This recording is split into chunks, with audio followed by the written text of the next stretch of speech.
sarot maitan sa katapitan na usanga areya.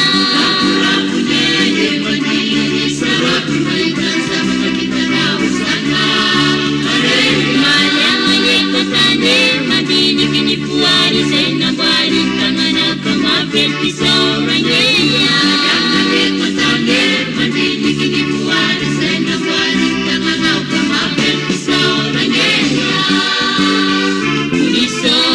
Sangare, bisa sangare, bisa sangare, bisa sangare, bisa sangare, bisa sangare, bisa sangare,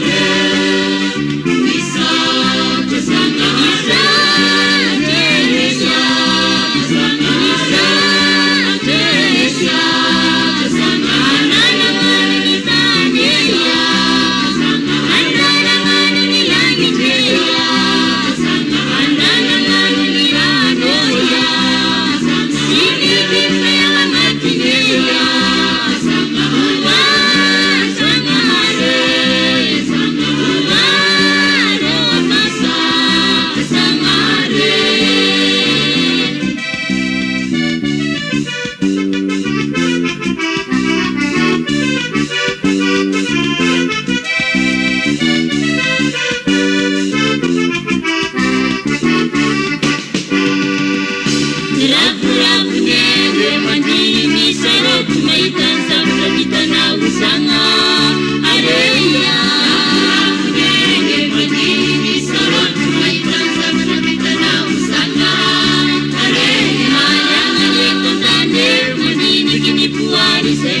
Pisau rangeya, yang ada kotane, madini kini buat saya nawarin tangan kau kemakan pisau rangeya. Lagu-lagunya dia mandiri sarot maitan sabda bitana usanga areya.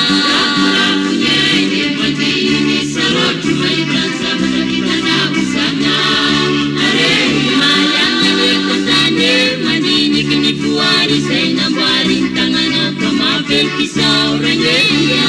Yang ada kotane, mandini kini buat saya nawarin tangan kau kemakan pisau rangeya.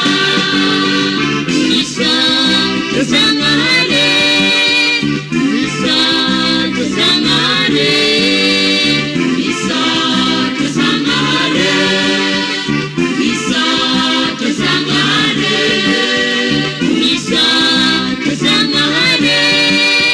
Bisa sangare, bisa sangare, bisa